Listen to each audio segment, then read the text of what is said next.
Beaucoup d'investisseurs passent à côté de bonnes affaires juste parce qu'ils pensent que ce n'est pas assez lumineux. Et c'est une grosse erreur. Donc si tu regardes cette vidéo, c'est que tu veux faire un achat intelligent sans te faire piéger par des critères esthétiques qui ne changeront rien à ta rentabilité. Le problème avec l'ensoleillement, c'est que tu entends tout et son contraire. Certains te disent que c'est le critère numéro 1 à regarder, d'autres te disent que c'est totalement secondaire. Le résultat, c'est que tu passes encore ton temps à éliminer des biens qui seront potentiellement intéressants juste parce qu'ils ne sont pas plein sud ou plein lumineux, ou alors juste tu sais pas comment vérifier vraiment leur orientation, alors qu'en réalité ces types de biens pourraient te rapporter beaucoup plus que tu ne l'imagines. Alors aujourd'hui je vais te montrer ce qui compte vraiment quand on parle de luminosité, d'ensoleillement dans l'immobilier locatif. Moi-même j'ai appris à prendre en compte ou pas l'orientation dans mon immobilier locatif, puisque aujourd'hui dans mon parc j'ai 4 biens qui me rapportent un SMIC net en plus tous les mois, alors que je partais vraiment de zéro. Et c'est vraiment en comprenant toutes les subtilités de l'ensoleillement, de la luminosité, etc. que j'ai réussi à être aussi rentable aussi rapidement, en moins de 3 ans. Donc c'est parti, on passe directement aux vérités à connaître. On va le faire sous forme de 3 grands chapitres. Donc premièrement, quel est l'intérêt de l'ensoleillement en immobilier locatif? Est-ce que c'est vraiment intéressant ou pas? Ensuite, comment vérifier vraiment l'ensoleillement à distance sans te déplacer, sans demander au vendeur pour te faire économiser des dizaines d'heures dans ta recherche de biens rentables? Et enfin, si jamais tu as acheté un bien qui est pas ensoleillé, comment combattre ce manque d'ensoleillement? C'est vraiment la vidéo ultime sur l'ensoleillement en immobilier locatif.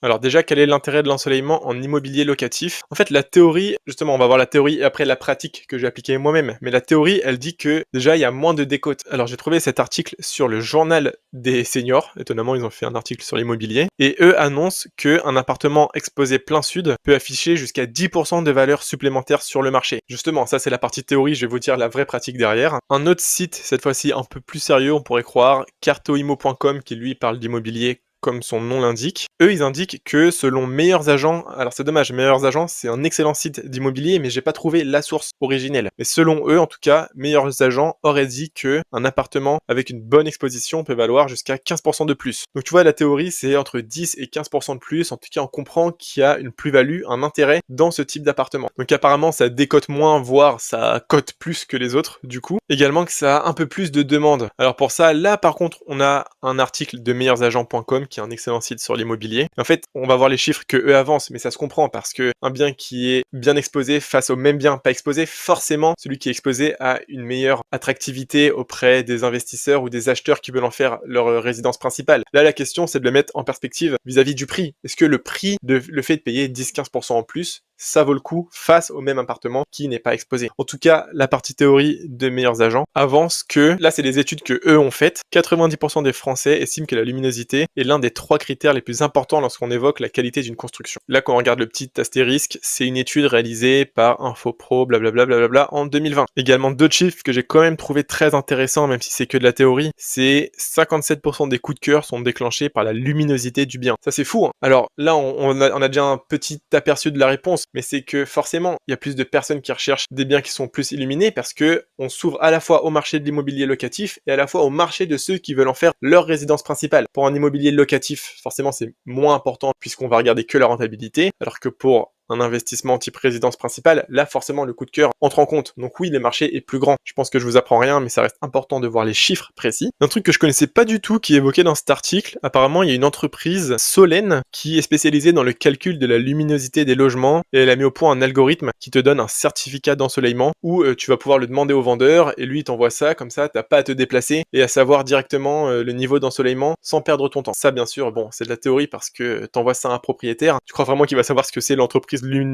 Solène qui fait des certificats de luminosité? Non, moi j'ai des astuces qui sont incroyables qu'on va voir juste après. Mais bon, en tout cas, si jamais vous voyez passer une offre d'annonce immobilière qui évoque ça, au moins vous saurez ce que c'est. Moi en tout cas j'en ai jamais vu de ma vie. Donc oui, forcément il y a un peu plus de demandes parce que le marché est plus grand. Puis le dernier point qui est un peu évident, c'est qu'il y a moins de factures d'électricité parce que un bien qui a une bonne exposition, oui, tu vas consommer moins de chauffage. Comme d'habitude, moi je vous dis jamais rien au doigt mouillé, tout est appuyé par des sources, par des articles. En tout cas, le site qu'on a vu tout à l'heure là, le journal des seniors, je sais pas quoi, il disait que ça permet de faire baisser les factures d'électricité jusqu'à 30%. Alors, 30% c'est énorme, hein. Je sais pas d'où ils avancent leurs chiffres. Je pense que l'astuce c'est jusqu'à 30%, ça veut dire que si c'est 1%, on est dans les jusqu'à 30%. En tout cas, oui, à petite échelle, il y aura un peu moins d'énergie qui sera consommée dans un logement qui est bien exposé, forcément. Ça c'est la partie de théorie, c'est ce que nous disent les bien pensants, les personnes qui ont étudié des milliards d'articles et de sources dans leur vie et qui n'ont jamais investi dans l'immobilier locatif. Moi, je l'ai fait, j'ai investi dans l'immobilier locatif. Donc moi déjà, avant qu'on creuse plus en profondeur comment chercher un bien, je vais vous donner mon avis. En pratique, moi qui ai investi à la fois dans des biens qui étaient très bien exposés, j'en ai un qui est quasiment plein sud, les autres qui sont pas du tout exposés avec du vis-à-vis. Ce que je peux vous dire comme avantage, c'est que déjà, ceux qui sont bien exposés, un avantage de fou, c'est qu'on peut faire des très belles photos. Et je suis d'accord, là, les belles photos, ça rend hyper bien et ça attire plus de monde quand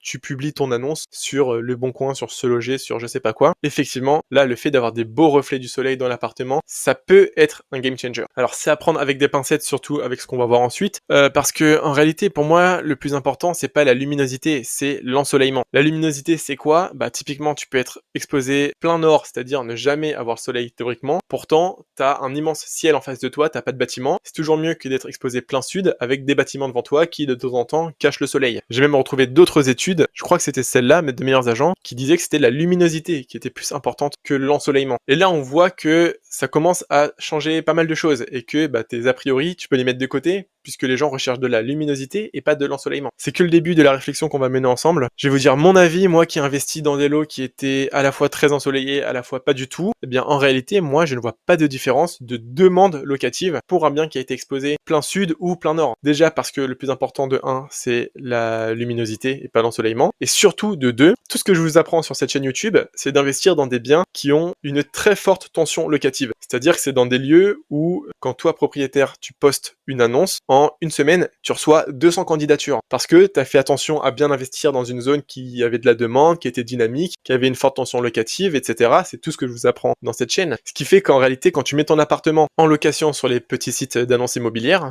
dans tous les cas, tu crouleras sur les demandes, et c'est ce qui m'est arrivé. Moi, j'ai croulé sous les demandes, aussi bien pour mes biens qui étaient exposés sud que nord, parce que les gens veulent juste habiter dans cette zone, et quand il y a une forte tension locative, qui est toute la clé d'un investissement réussi, ils sont largement prêts à mettre le critère de l'ensoleillement de côté, tant qu'ils trouvent un logement dans cette zone. Donc en fait, toi, quand tu vois des bonnes annonces qui sont intéressantes sur les sites des annonces immobilières, ne les mets pas de côté parce que tu penses que ça a un ensoleillement ou une luminosité pourrie. Moi, j'ai vu aucune différence dans la demande locative. C'est ça qui est super important. Vraiment, ce que je veux que tu comprennes, c'est que la luminosité influence la perception que tu as du bien, mais pas le rendement. Moi, j'ai un abonné qui m'avait dit dans une session plan d'action offerte qu'il avait annulé un compromis parce qu'il s'est rendu compte que l'appartement était trop sombre. Mais non, c'est une grosse erreur de faire ça. Encore une fois, ce qu'on fait ici, c'est un investissement. On prend nos décisions à base de mathématiques. Est-ce que le rendement sera bon, mauvais, la demande locative, le pourcentage de personnes qui vont vouloir notre bien. Et c'est à partir de ça qu'on prend une décision. C'est pas le ressenti de il est plus sombre, moins sombre, etc. Alors ça, c'est l'aspect purement rendement immobilier locatif. Après, comme j'ai dit en introduction, ça reste intéressant de visiter des biens qui sont bien ensoleillés parce que toi, plus tard, à la revente, tu vas pouvoir le revendre plus cher, tu auras plus d'acheteurs qui vont vouloir l'acheter, vu que tu vas pouvoir potentiellement éventuellement viser aussi ceux qui veulent faire leur résidence principale. Donc pour ça, c'est quand même intéressant de voir quand on se promène sur Le Bon Coin, Se Loger, etc., comment vérifier l'ensoleillement sans aller se déplacer et surtout sans demander au vendeur ou à l'agent immobilier parce que c'est clairement tous des menteurs. Moi, pour le premier bien immobilier que j'avais acheté, je vous promets que c'est pas une blague, l'agent immobilier m'avait dit que c'était exposé plein sud. J'ai fait la visite, j'ai vérifié sur mon téléphone avec la boussole. En réalité, c'était une petite fenêtre carrée dans la cuisine à droite qui était exposée plein sud et la fenêtre principale du salon qui était exposée du coup à l'est. Donc vraiment, on fait confiance à personne, on vérifie tout le temps tout soi-même. Les vendeurs veulent juste vendre, les agents immobiliers veulent juste toucher leur commission. Donc toi, tu ne fais confiance qu'à toi-même. Et c'est là où entrent en jeu les astuces incroyables que je vais vous donner pour vérifier en direct l'ensoleillement sans te déplacer dans un bien. Alors, il y a un site qui est super, qui est assez méconnu concernant l'ensoleillement, c'est Bien Ici. Bien Ici, il y en a qui s'en servent pour aller chercher des biens, faire des locations, etc. Mais concernant l'ensoleillement, personne n'utilise ça, alors qu'il est super. On va prendre un exemple, là je suis sur Se Loger, j'ai mis des critères au pif. Je vais juste vous montrer comment, avant même de se déplacer, on peut vérifier l'ensoleillement. Imaginons que tu veuilles acheter ce bien, là, 150 000 €. Bon, j'ai aucune idée si c'est intéressant ou pas. Là, on va juste voir l'ensoleillement parce que toi, t'as fait tes calculs, t'as utilisé mes tableau supercalculateur de rentabilité que j'offrais dans mes vidéos. Bref, tu sais que c'est rentable. Donc là, ce que tu vas faire, déjà, avant même de te déplacer, tu vas demander l'adresse au vendeur. Tu vas dire que t'es intéressé, etc. Parfois, ils veulent pas la donner, donc t'essayes de demander au moins la rue. Tu leur dis que c'est important parce que t'as pas envie de te déplacer pour rien. Là, quand tu cliques sur l'adresse ici, ils te mettent un rayon. C'est pas l'adresse exacte, c'est un rayon où se trouve le bien. Partons du principe que c'est vraiment cette adresse-là. Le vendeur vous a répondu, vous a dit que c'était avenue de la Bourdonnais, ce numéro-là. Donc toi, maintenant, tu veux vérifier l'ensoleillement, la luminosité surtout également, c'est-à-dire que, ok, c'est facile de voir s'il est nord-sud-ouest, nord-est, est, juste avec Google Maps.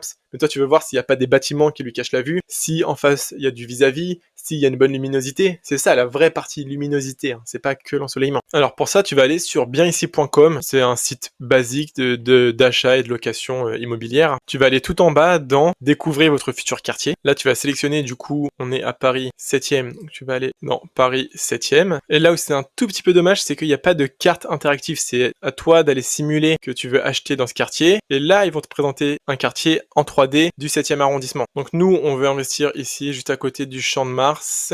Donc on va prendre là le Champ de Mars. Voilà, exactement. Avenue des Bourdonnais, avenue de la Bourdonnais. C'est exactement là. On va se mettre en face là du Franprix. J'imagine que c'est ça. Voilà, Franprix. Donc nous, notre bien, il est là. Il est dans cet immeuble-là. Et ben pour voir le niveau d'ensoleillement, ce qui est super, c'est que une fois que tu as zoomé suffisamment sur la carte, tu as ce petit panneau qui apparaît. Tu cliques dessus et là, tu peux voir en direct le niveau d'ombre du bâtiment et l'ensoleillement. Et donc tu vois que par exemple, si tu es en rez-de-chaussée ici, le matin, t'as pas beaucoup de soleil. Par contre, en journée, là t'avances, tu vois que l'ensoleillement est bien jusqu'à la mi-journée où tu commences à être à l'ombre. Donc ça, c'est vraiment un banger pour voir en direct l'ensoleillement d'un bien. Comme ça, t'as pas à te rendre sur place, t'as pas à perdre du temps à poser une journée pour aller te déplacer, à faire 30 minutes de transport. Voilà, ça c'est la bombe de valeur que je voulais vous donner. Après, il y a des règles générales qui sont importantes. Déjà, c'est que forcément, si tu veux viser un bien ensoleillé, ce qui peut se comprendre, hein, comme on a vu, c'est bien de faire les visites au pire moment pour voir l'ensoleillement, c'est-à-dire en hiver, en fin d'après-midi. Comme ça, tu sais que si au pire moment il est ensoleillé, forcément, dans un moment normal, il sera très bien ensoleillé. Également, il y a une application qui est pas mal, alors c'est Sun Surveyor, ça c'est une application dans l'App Store et sur le Play Store. Alors faut être sur place, faut être dans le bien, mais au moins si jamais tu fais une visite,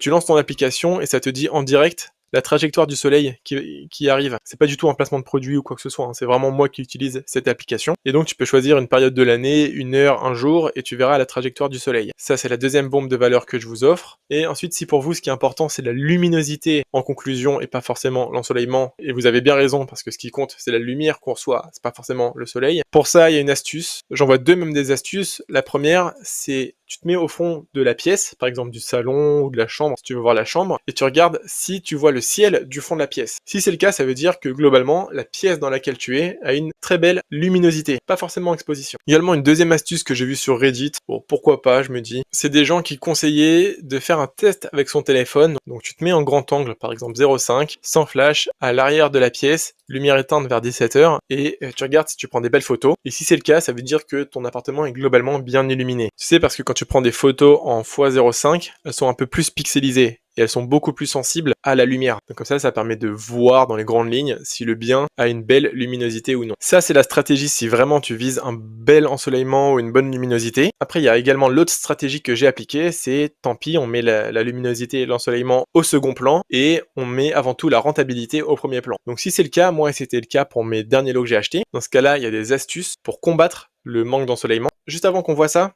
je voulais te dire que si tu veux investir en immobilier locatif, mais tu sais pas comment faire, tu sais pas par où démarrer, parce que par exemple, tu sais pas comment chercher un bien rentable, où est-ce qu'il faut chercher, etc. Sache que c'est totalement normal et je peux t'aider en t'offrant une session plan d'action. En gros, en 20 minutes, on fait le diagnostic de ta situation, où est-ce que tu peux investir, quel type de bien, etc. Ensuite, on choisit 2 zones juste pour toi qui seront rentables dans ton périmètre et tu repars avec 3 étapes claires pour investir dans ces zones juste après la fin de l'appel pour que tu puisses investir rapidement et de manière rentable. J'ai déjà aidé une dizaine d'abonnés. Attention, je prends que 5 personnes max par mois, pas une seule de plus parce que au-delà, j'ai pas le temps. C'est comme tu veux. En tout cas, si t'es intéressé, tu cliques sur le lien et tu réserves ton créneau. Alors, pour combattre le manque d'ensoleillement, c'est tu mets des peintures claires déjà, pas forcément des peintures marron, noires, etc. Parce que les peintures foncées absorbent la luminosité. Et enfin, un truc super, c'est mettre des LED. Tu vois, le fait de mettre des LED, par exemple, c'est pas mal parce que du coup, tu mets au second plan le fait que ton bien est mal exposé à une mauvaise luminosité, parce que dès que tu es vers 17h, 18h qui commence à faire sombre, tu switches vers le mode LED et c'est instantanément très stylé. Et donc finalement, on ne voit plus le défaut qu'avait ton appartement. Donc arrête de fuir les biens qui sont mal orientés, qui ont une mauvaise luminosité. Juste pose-toi 2 secondes, réfléchis à ta stratégie et concentre-toi sur ce qui compte vraiment pour ta stratégie. Tu peux regarder toutes mes autres vidéos aussi où je te donne d'autres astuces pour faire un bien rentable. En tout cas, si la vidéo t'a plu, like cette vidéo, abonne-toi, dis-moi en commentaire ce que t'en as pensé. Et si tu veux que je t'offre ton plan d'action fait par un multi-investisseur locatif, le lien est en description, tu cliques dessus et tu réserves ton créneau. Pour finir, c'est comme toujours, soit tu travailles toute la semaine pour payer ton loyer, soit tu deviens celui qui encaisse les loyers. C'était Adam Willy, à bientôt.